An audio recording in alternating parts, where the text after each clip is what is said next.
Welcome to Our Business Shenanigans, where strategy meets sarcasm and entrepreneurship gets real. Hosted by Jen and Nicole, best friends and cleaning business owners turned accidental mentors. This podcast dives into the wild ride of running a business, the wins, the failures, and the moments that make you question everything. Here, we get real about leadership, growth, burnout, boundaries, and all of the behind-the-scenes stuff no one talks about, with a healthy dose of sarcasm and storytelling, of course. If you're here for raw conversations, practical insights, and a healthy dose of business mischief, then you're in the right place. No fluff, no filters, just the truth, the laughs, and the lessons. This is Our Business Shenanigans. All right, where strategy meets sarcasm and entrepreneurship gets real. I am Jen Rodgers. And I'm Nicole Kalb. And today we're diving into one of those topics that every business owner thinks will make their life easier until it doesn't. Yep, we're talking about working with VAs, virtual assistants, remote team members, remote workers, whatever you call them. The people who are supposed to help you get your time back, but sometimes end up costing you your sanity instead. Exactly. Don't get us wrong. We've both had some amazing experiences, but we've also had the kind where you're staring at your screen wondering if your VA moved to another planet. Or deleted your entire Google Drive and then said, that didn't happen. True story. I remember that. This episode is for anyone who's hired, fired, or considering hiring a virtual assistant because we're breaking down the wins, the red flags, and the lessons we've learned the hard way. We'll talk about how to set expectations, what systems you'll actually need in place before you hire, and how and when is the right time to bring a role back in-house. So whether you've got a dream VA or a digital nightmare, grab your coffee. This one's going to be fun. Yep. Welcome back to Our Business Shenanigans. Let's talk about virtual chaos, delegation disasters, and how to finally get it right. So first, let's talk about the dream versus reality. So many entrepreneurs rush to hire a VA. They have this fantasy of, oh, they'll handle everything. I can get so much of my time back. But the reality is that they can't read your mind. So you have to have solid training. You have to have solid onboarding and clarity because they're not going to know what to do otherwise. A VA can only be as good as the systems you plug them into. And communication and culture. The biggest struggle with remote work is miscommunication. Building connection without proximity. You have to be able to connect with the person that you're working with. How to keep culture alive when someone's never met the team. That one is something that I feel like we kind of thrived with our VA. You do really good at that. We were really intentional. I mean, it boils down to little things of where the last one in the office does not leave without telling the VA because she checks in a little bit later than us without saying, hey, I'm heading out soon. Do you need anything before I go? Like that is a rule in our office. So that constant support and making sure they're included. And you kind of got to go above and beyond to do that because they're not in the office with you, you know? And we could talk about tools that we love. We could talk about, we use Slack.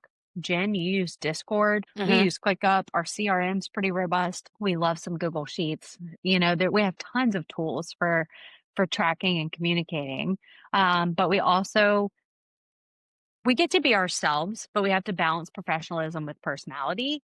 I was actually interviewing for another VA and I didn't know how to explain it to this guy any other way. Like I was telling him kind of what I was looking for in our next VA. And I told him, it was not my proudest moment, but I told him, I was like, I need somebody I can vibe with. Like, I don't know how else to say it, but it has to be somebody that's like me and my office manager, or like our whole team. The reason why we click and mesh so well and work together so well is because we speak the same language. We have so much fun. We are laughing all the time. Our VA works for an agency and she's constantly getting stares from people around her. And they're like, are you working? And she's like, yeah, my boss is just funny. So we have fun and we keep it alive, but we're also getting a lot done. Right. I feel like you have done that really well. I don't feel like we did that as well. We had VAs over a year and a half, I think, grand total. And I will admit that's 100% where we fall short. I feel like you just take for granted, or at least we did here in the office, how much communication happens on the day-to-day that isn't written down somewhere. And you just expect the other person to know it because we've just talked about it so many times in the office. You don't realize you haven't talked to the VA about it because they're not in the office. So I don't feel like we did that well. So one thing that also helps is most of our communication for our whole office is through our chat, like our office chat thread. So even after, I went on maternity leave, I've mostly worked remote after that. So I am almost a remote worker. So all of our communication, even though I have 2 people physically in the office or 3 people at one point physically in the office, all of our communication is going through this chat where we're all included. Yeah, we did not do that well. We talk so much here in the office. Yeah, But see I think that it's because our office is laid out a little bit differently than yours too. So like we can all hear each other, even just having a regular conversation in our in our office. we find it helpful too for it to be in writing because we can search it. I can't tell you 100%. how many times my office manager and I have been like, when did I say that? Or you see what I'm saying? And it Hmm. holds us, there's a level of accountability. Yep, I agree. So out of sight doesn't mean out of sync, but it can if you're not intentional. Right. So let's talk about some red flags and oh no moments. You've got the VA who ghosts you and they just disappear mid project and then you can't find them. You've got overpromising agencies. And I've got a story for that. We hired an agency that was supposed to be basically like a business in a box. They were going to provide you with a VA that works for you. They were going to do your systems. It was going to be like a done for you thing. But in the end, there were so many hands in the pot. No one knew who had access to what. They ignored my SOPs. They deleted my Google Drive and then I had to like get it back. And every mistake came with the same excuse. That wasn't me. Or they would just gaslight us and say, oh, no, we talked about that when, like Nicole said, I had screenshots. Like literally with them, we only communicated through Slack at the time. So I had screenshots for everything and there was no record of them telling me anything. I spent so Remember, much. sorry, I just want to add to that. So sorry to cut you off. No, you're fine. One of the most comical moments. So Jen is like a magnet for like really horrible people. I don't know how to say it. But Jen It's is like, true. it's a blessing and a curse for Jen. If you've never met Jen in person, she sees the good in everybody. Like she could look at a snail and see the good in the snail. I It's a try. blessing and a curse. So with that being said, this company, this woman was a nut job, like an absolute nut job. But she literally told Jen, search this. Like she was telling Jen she was wrong. Like she was like, I told you this. And Jen's like, I don't remember us having this No, I've told conversation. you She's I've like, told you this numerous times. yeah. Just search And the then chat. she said, just search the chat for X, Y, and Z. And you'll see I told you numerous times. And she like was gonna die on this hill. And Jen was like, hey, I searched and I don't see it. And then the woman comes back. She goes, I searched you and I can't find it, but it's there. Right. And It's I'm just like hidden. It's reading hidden. I'm reading these screenshots. And I'm like, this woman, like, and she's a business owner. Like, she is the owner of, and I'm like, wow. Like, that's like me telling you that we cleaned your toilet and I can tell that it's not clean, but I'm telling you it was clean. Like, Right. what does that look like? Right. I'm the It's still got the business owner. stains everywhere. Right. Yeah. No. And the worst thing is that she's done it to a couple other of our business acquaintances too. So she's out there taking people's money and promising them the world and then not delivering. So I spent so much time managing that agency than I did my own team. And they caused so much cleanup for us. We still haven't even finished cleaning up our Google Drive from the mess they have made of it. So, misaligned skill sets. You feel like, especially if you go through an agency, you get a great person, but they're in the wrong role. You can have somebody who's an amazing person and amazing at customer service, but they're supposed to be doing sales and that's not a good fit. Boundaries. This person would oftentimes reach out to us past office hours. So she would be reaching out to us on Slack at like 9, 10 o'clock because she was deciding to work on something. You've got to set boundaries with that. And then protecting your logins, access, and intellectual property. Things like LastPass and any other kind of password management systems. Don't just give your passwords away to anybody. Give them access so that you can also revoke access. Just because someone can work from anywhere doesn't mean that they should be working everywhere in your business. So let's kind of go over the differences between a VA agency and an individual VA, right? We want to compare the two because there's a lot of options that can seem overwhelming when you're in the search for a remote worker. So let's talk about accountability. A VA agency, it's hard to know who's doing what when you have an agency, especially if they have rotating assistants. If you go with an individual VA, one person owns the results. That's usually the person you're working with 24/7. Consistency. A VA agency, turnover happens and replacements rotate in. And an individual VA, it's the same person every time. But also, if somebody calls out, you feel that with an individual because they're not there. Right. Communication. You typically go through managers or ticket systems with an agency, but an individual, it's direct and personable. We can talk about the cost too. It's higher when you're going through an agency because you kind of A got to lot cover higher. all that overhead and everything. But just like going with a reputable cleaning business Mm-hmm. versus a solo cleaner, there's a lot of rewards with going with an agency because you're typically more protected. Um, Right. so you're paying for the overhead and that management system, but you're also paying for the peace of mind. Now, an individual might be lower. It's direct pay, no middleman. Now, backup when you need backup. Typically, an agency can get you a replacement available if they have to quit. And an individual, there's no backup unless you plan one. The relationship side of things, agency is professional but impersonal, and an individual is personal and loyal. And it's Mhm. best for an agency is best for busy owners who want done for you. And an individual is best for owners who want control and connection. Yeah, I would say the biggest difference between the agency and an individual is how much involvement do you want? Do you want to have to be the one who disciplines the person? Do you want to have to be the one who figures out like the payroll side of it and all of that stuff? If not, then that agency is probably your best bet. Hire an agency. You'll have a customer service manager that will be overseeing your VA. They will handle like disciplinary stuff and all of that versus individual. If you want somebody who is more like an employee, somebody that you have more say so over, so that you know that you can joke around with them and not have it be an issue, so that you know that you can kind of be a little bit more flexible with schedules if they have to call out and you don't want to have to reprimand them or whatever. So that might be where a solo comes in. Um, so let's talk systems and structure that make it work. So one of the biggest things I learned before we get into this is that as we've been trying for like the last year and a half to find a really solid salesperson for our office, is that I really didn't have any systems or structure or training in place for that person. Yeah, we had like sales scripts and we had some videos for them to watch, but there was no real structure for it. So one thing that going through this whole process taught me was that I needed a bigger and better system. So I invested in myself and really like doubling down and sitting down and creating a full training program. Now we have one that goes 15 days in so that it takes all the guesswork out of it. And that's why onboarding documents and SOPs matter more with remote workers, especially because they're not in the office. Granted, the person we just hired is in the office, but if they weren't in the office, every day they would know exactly what they needed to do. It's laid out in an agenda style form with clickable links to the videos, clickable links to the documents that they need, all of that stuff, as well as quizzes. Using videos for training that breaks up the training so that they're not just constantly reading from a binder and getting bored out of their mind. Time tracking and performance check-ins, you've got to make sure that you're doing that, especially if you've got somebody who's solo. You guys have to kind of set the expectations of what those look like. How to measure output versus activity. So just because they're busy all day doesn't mean that they're actually producing. What are they doing with their time? What are they producing with that? Are they making sales calls? Are they closing sales? Are they following up with clients?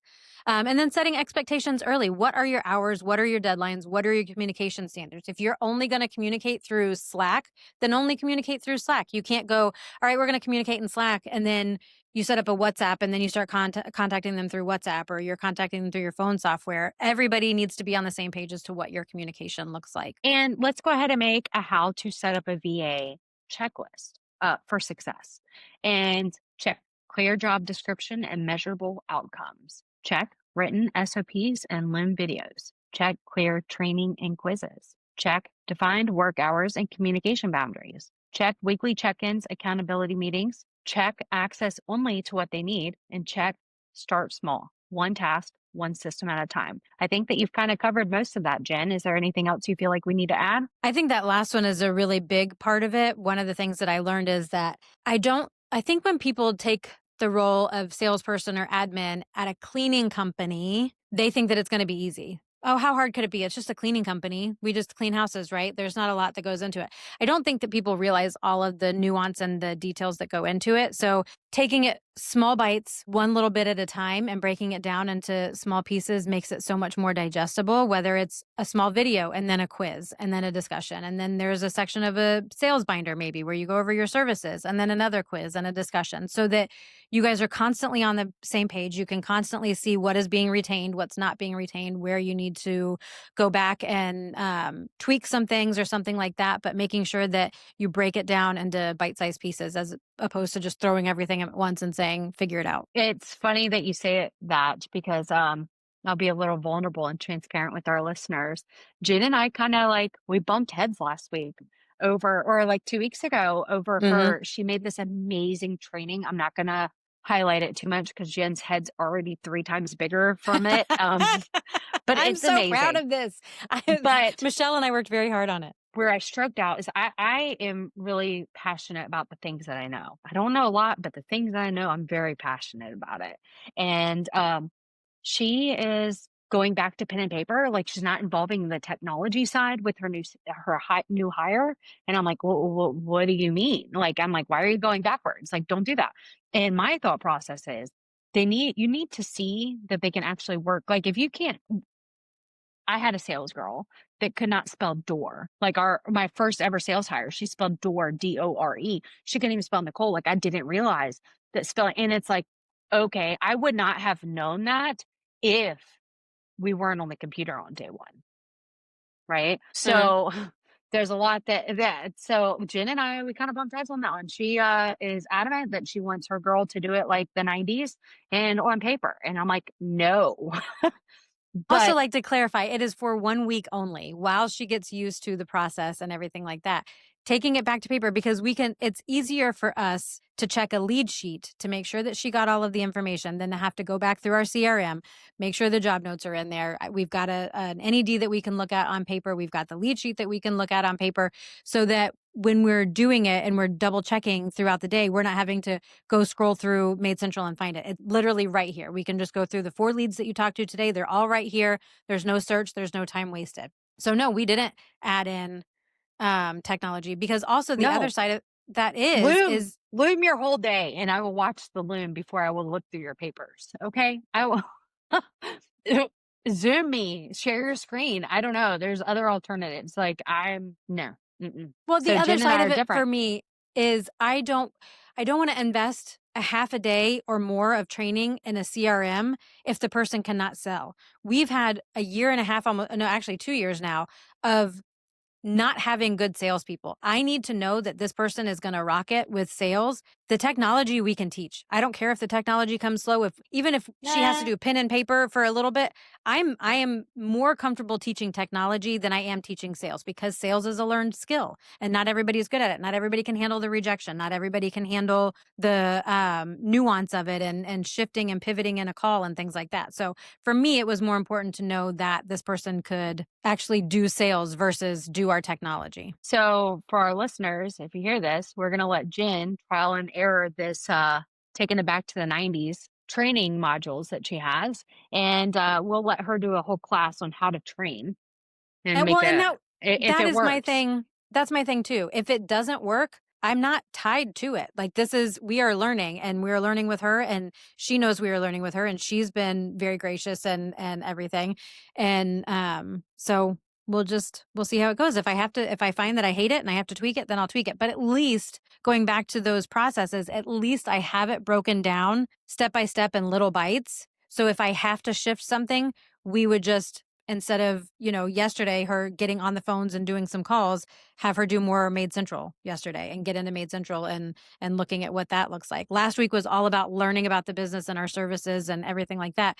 This week would have started off with the technology yesterday and then go into sales. But as of right now, we've got it the way we do. All right, so let's dive into when to hire a VA and when to fire one. Hiring too early versus waiting too long. Sometimes when you hire too early, you're not ready for them. You don't even know what to assign to them yet. You don't have anything in writing. And then sometimes when you wait too long, you're so busy in the day to day that you don't have time to teach them. So, how do you find that balance? Um, and you have to know what to delegate first, right? You kind of have to, you can't just wake up every day on a whim and clock in together and say, okay, what are you doing today? You kind of have to have some clear mindset of where the day is going. You also have to spot burnout before it hits your remote team. And I will say, I think this is kind of where I have failed. I think that we definitely were getting a lot busier. And even though a second person was on my radar, I don't think I got it soon enough. How to gracefully end a contract that's not working. Chat GPT, trust me. And when is it time to bring a role in-house? I think Jen can speak on that. So for me, like I said, we have tried. We went through 3 different VA agencies. I feel more comfortable going through a VA agency just for the security of it. I don't. I know a lot of people out there hire solo VAs and they are fine. They haven't had any issues. But for me, I felt more secure going through a VA agency. And so for over the last 2 years, we've gone through 3 VA agencies.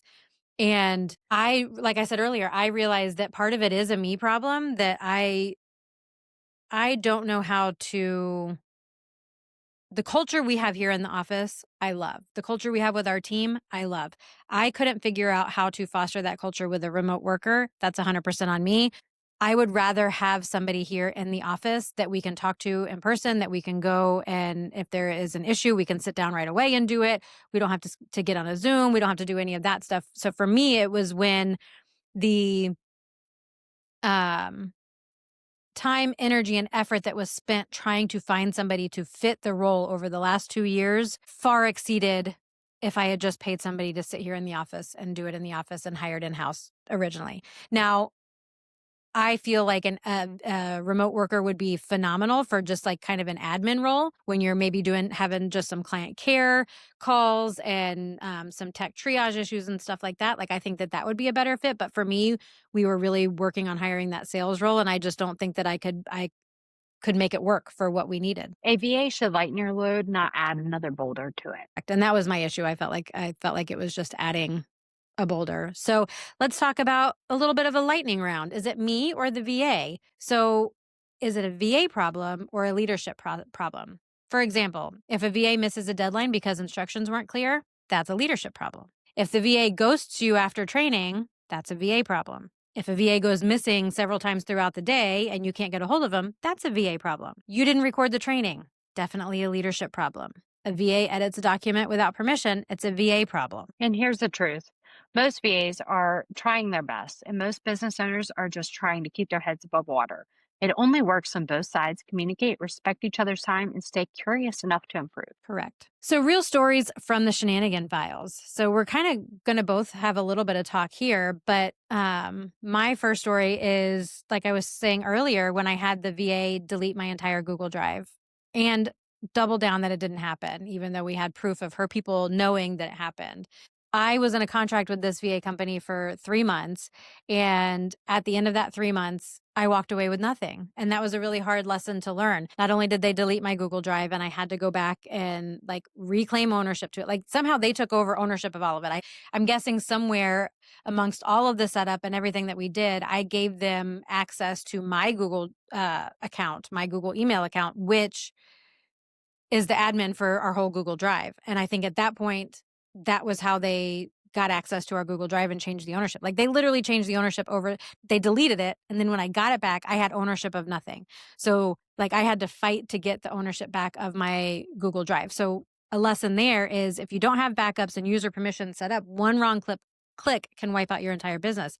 I'm very fortunate that everything that was on my Google Drive is also on my iCloud Drive. We were in the process of switching everything over, so I didn't lose anything, but it was a nightmare to have to deal with and go back and forth, especially when they kept trying to blame it on me.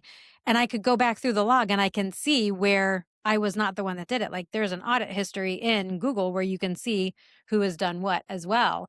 So it's really frustrating. So making sure, like that was a big lesson learned to me, that for me, when you're giving out permissions, making sure you know which permissions you are giving and that you know when to revoke them when the time is right. And then another VA that we had, it felt like an endless training loop. Like I said, I didn't really have a solid training program. And that is one of the things that this whole VA process has taught me, is that we needed a solid training program. And so that's why I really got into that. But we hired a VA that we thought would help us buy back our time, handle sales. And instead we ended up spending more time making Loom videos, doing Zoom calls, and re-answering the same questions every day than if we had just spent the time working on that stuff ourselves.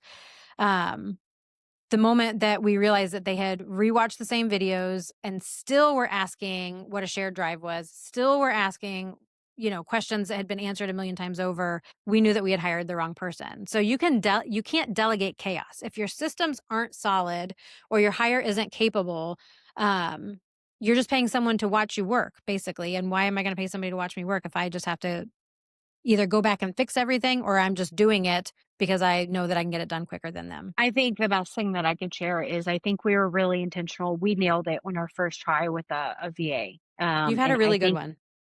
But we were super intentional about who we were looking for.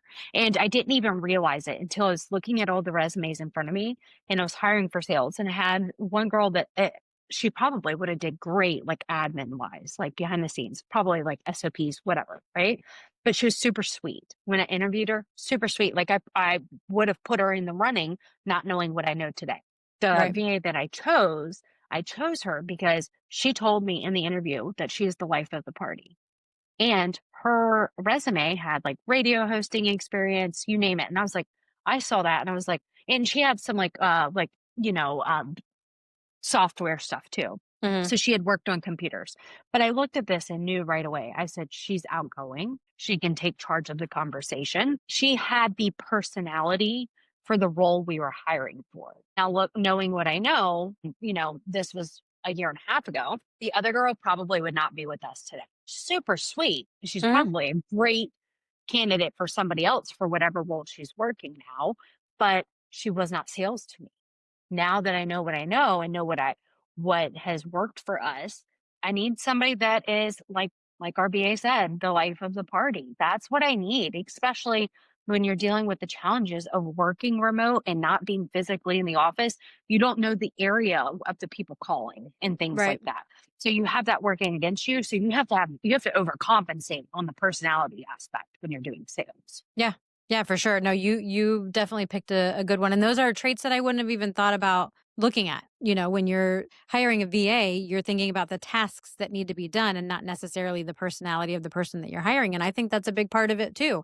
If you're hiring a customer service, you need somebody who's going to be outgoing. If you're hiring sales, you need somebody who has the gift of gab and who can, pivot easily in a conversation. You need to think about the types of traits that you're looking for in the person too, not just the tasks that need to be completed. We have a joke in my office between my office manager and everybody. So I have a really, really good admin team. And we have a joke that the people that thrive in the position of like residential cleaning office work, they all have healed trauma. Not just trauma, but like healed trauma. Like it's like I can sit there and deal with like the nastiest client because apparently sometimes it it can feel defeating, but like the way I explain it to my office is we're cleaning over 100 houses in a week, and we might get one nasty client. The Right. odds are in our favor, right? That Right. means that 99 plus we're happy. It's just that one that kind of like set the tone for the whole week, right? But you'd be Yep. surprised. Sometimes people are so nasty that you would think that cleaning was like life or death. Um, Seriously. it's like, dude, it's not that. Like, it's serious, and I hear you, but like, why are you yelling and cussing at me right now? It Like, is not calm that down, serious. man, please go drink a glass of wine. Like, what are you doing? But so we joke that you have to be able like and so like that's like the common denominator. It's like that healed trauma of like life experience where I can brush off this conversation and jump on the next phone call that could be the sweetest client in the world, but I don't want her to feel the after effects of the person that was just cussing me Well, out. yeah. Right. Right. So that's where we joke that it has to be somebody that can handle the rejection, and quickly shake it off and smile because the phone might blow up. Right. Mhm.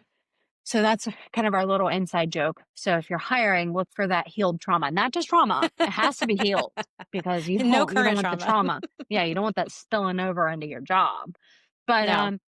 let's go over how to build a VA partnership that works. I think that a big one is hire slow and train fast. Yeah, absolutely. Setting communication rules early, like we talked about earlier, making sure they know how and when to communicate with you. Yeah, communication is huge. You got to have that. And you also want to create and share somewhere where the projects are accountable, whether that's on a ClickUp or a Trello, whatever you're using, where you can monitor all of that. Yeah. Building checklists before the chaos. Did you hear that? Before the chaos. You don't want to build the checklist like when you're in the midst of chaos or after chaos. Those checklists will help avoid the chaos. And to be fair, it's doable because Jen spent her whole weekend making sure that she had training ready for somebody that didn't even show up. I know. We hired another office person and I spent all weekend making sure I had this admin training binder since we had the sales training binder and it was great. Spent all weekend working on that. And then she called Monday morning and said that she had a family emergency and couldn't start. But to be fair, the training is done. It's not going anywhere. That is better than her coming in and taking a week of your time that you're investing because you don't have the training materials Very true. and then turning around and giving you that same excuse the next week. Very true. Yep, exactly. So, No, it's a blessing. And when you're hiring anybody, I know that it's frustrating when people don't show up for interviews and when people don't show up for day one and when people quit after a week or after 6 weeks, but it is a blessing in disguise. Like I really want to make that hit home with you guys, because they could have stayed for 6 months and just been an absolute nightmare, a chaos or whatever. They're showing you who they are early, and they're making the decision super easy. They just don't show up. You don't have to have a hard conversation later.